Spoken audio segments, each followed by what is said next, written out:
The sun is just an explosion. The sun is the biggest explosion any of us can imagine. It's a huge, continuous thermonuclear explosion. It's every atom bomb we've ever built, way more than that, continuously exploding. It would be the loudest thing imaginable. It's constantly happening, but we don't hear a whisper of it.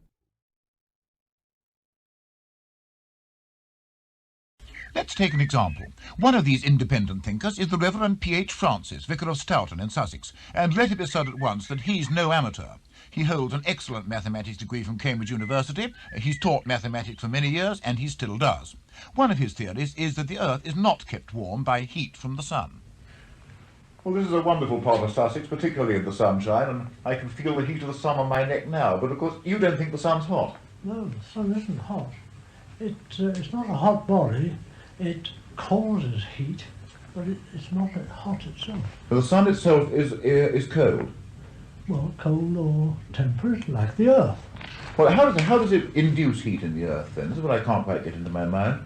The energy, there's an energy circle as there's a water cycle, and the sun operates that, and energy changes in a complete circle like that. Sometimes it has heat and so on.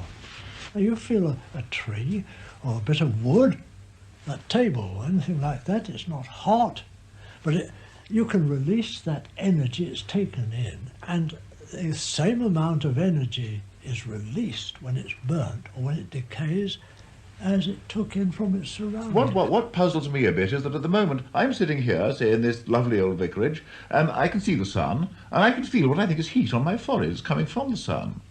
Well, now, suppose you had an electric generating station. It doesn't have to be on fire, yes, but you can have an electric radiator and the generating station, which is completely cold, may be causing heat on your neck.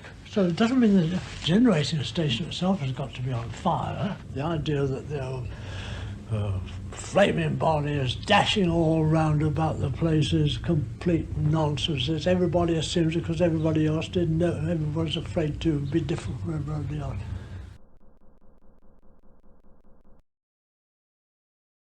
And I'm an astronaut.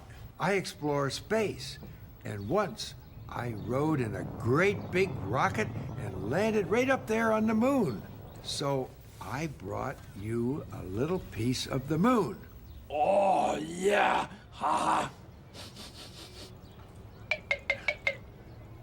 This hard as rock. That's because the moon is made out of rock. This is the part of the biblical theory of the flood and the theory of people of other races.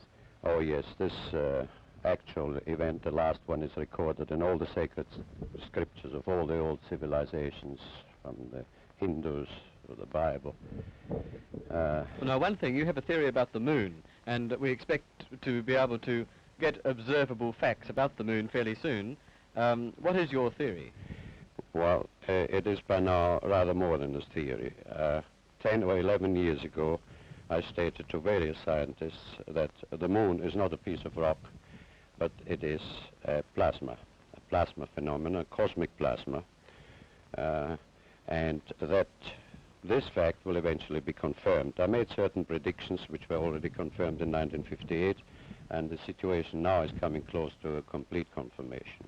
Aren't you being a bit adventurous, though, because you know that we're going to be able to test out your theories on the moon fairly soon?